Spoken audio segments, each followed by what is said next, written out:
D'abord, il crut à une branche charriée par le courant, ou peut-être à un amas d'algues. Mais en s'approchant, son souffle se coupa.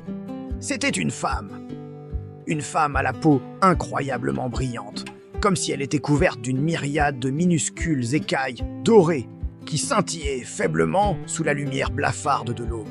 Elle luttait faiblement contre les vagues, ses mouvements lents et épuisés. Autour d'elle, une tache sombre se propageait, colorant l'eau d'un rouge inquiétant. Mais ce qui fit s'arrêter le cœur de Kofi, ce fut ce qu'elle serrait contre sa poitrine avec une force désespérée. Un nourrisson. Un tout petit bébé à la peau brune qui, loin de se noyer, poussait des cris vigoureux, des cris qui déchiraient le silence et appelaient à la vie.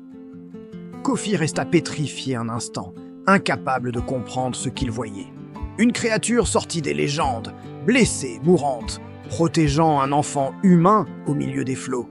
C'était un tableau à la fois terrible et magnifique, une scène qui défiait toute logique et qui semblait appartenir à un rêve. Quand leurs regards se croisèrent, le temps sembla s'arrêter, suspendu dans l'air salin.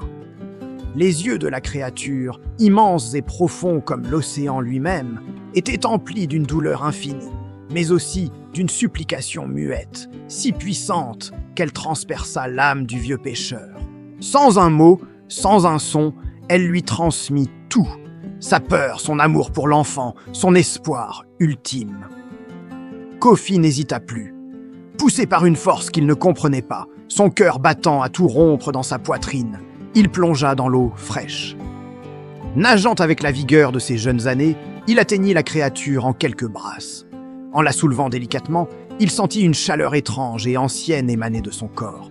Une chaleur vivante, comme si la mer elle-même respirait à travers elle. C'était une sensation primordiale, une connexion directe avec la force vitale de l'océan. La créature semblait s'apaiser à son contact, son corps se relâchant. Juste avant de se dissoudre dans un tourbillon d'écume argentée, comme si elle retournait à son élément d'origine, la sirène glissa quelque chose dans la main calleuse du pêcheur. C'était une coquille, une simple coquille, mais qui brillait d'une lumière douce et intérieure, pulsant faiblement au creux de sa paume.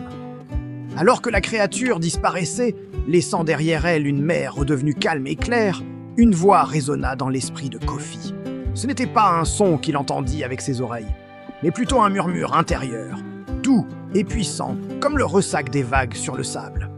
La voix disait « Protège cet enfant, aime-la comme ta propre chair, le reste viendra en son temps. »